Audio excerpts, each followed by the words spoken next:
এসো, তোমরা মঈনুদ্দিনকে ডেকে নিয়ে এসো। আল্লাহ নবী সাহাবী বাইরে এসে বলতে লাগলেন, মঈনুদ্দিন কে আছে? আল্লাহ নবী ডেকেছেন। ওই সময় আল্লাহ নবীর দরবারে অনেক মঈনুদ্দিন নামে ছিল। আল্লাহ নবীর দরবারে মঈনুদ্দিন নামে অনেক ছিল। এ মনে করছে আমার ডেকেছে, ও মনে করছে আমার ডেকেছে। ও নবীর প্রেমিকেরা, ও রাসূলুল্লাহর দিওয়ানারা, ও আমার নবীর আশিকেরা, আল্লাহ নবীর সাহাবী মাতা জানো কেরাম হয়ে গেলেন। কোন মঈনুদ্দিনকে ডেকেছেন? আবার ফিরে গেলেন। আসসালামু আলাইকা ইয়া রাসূলুল্লাহ, আসসালামু আলাইকা ইয়া হাবিবাল্লাহ। আপনি কোন মঈনুদ্দিনকে ডেকেছেন?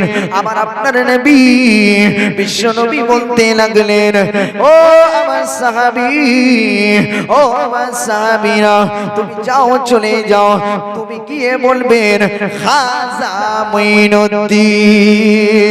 ও নবীর প্রেমিকেরা, ও রাসূলুল্লাহর দিওয়ানারা, ও হাওড়া জেলার মানুষেরা, আমার আপনার পীর, আমার আপনার মুর্শিদকে ডেকে বলতে লাগলেন, আমার আপনার নবী বলতে লাগলেন, ও মঈনুদ্দিন, ও মঈনুদ্দিন, তুমি আমার দরবারে থাকলে হবে না, তুমি আমার দরবারে থাকলে হবে না।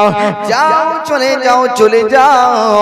হিন্দুস্তানের জমিনে হিন্দুস্তানের মানুষ তোমার জন্য অপেক্ষা করছে, হিন্দুস্তানের মানুষ তোমার জন্য অপেক্ষা করছে।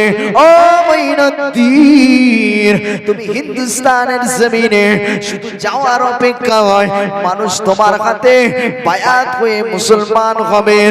ও মঈনুদ্দিন, তুমি আর দেরি করো না, তুমি আর এখানে থাকো না।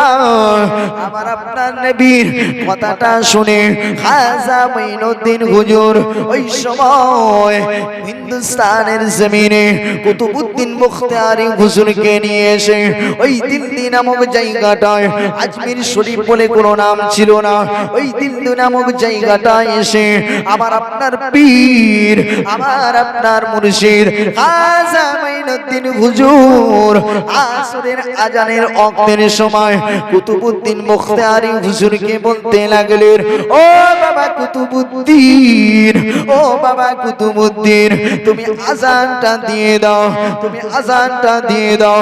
ওই সময় কুতুবউদ্দিন মুখতারি হুজুর আসরের আজানটা দিতে লাগলেন।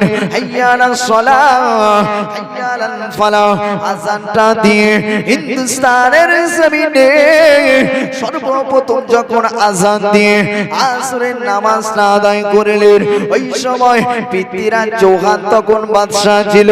ওই হিন্দুস্তানের জমিনে, ওই দিল্লির জমিনটা আজান শুনে দিল্লির জমিন কেঁপে গেলেন।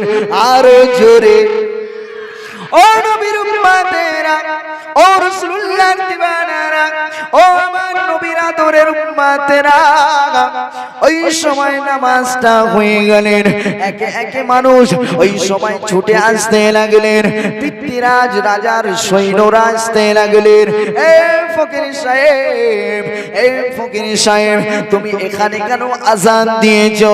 তুমি এখানে কেন নামাজ পড়তেছো? এটা হলো অন্য কোনো জায়গা নয়, এটা হলো হিন্দুস্তান। এই হিন্দুস্তানের জমিনে কোনো আজান চলবে না, কোনো নামাজ চলবে না। আমার আপনার পীর, আমার আপনার মুর্শিদকে খাজা মঈনুদ্দিন হুজুরের সঙ্গে বেইজ্জতি করতে লাগলেন। এই ফকির সাহেব, এই ফকির সাহেব, তুমি এখান থেকে উঠে যাও, তুমি এখান থেকে চলে যাও। আমার আপনার পীর, আমার আপনার মুর্শিদ খাজা হুজুর বল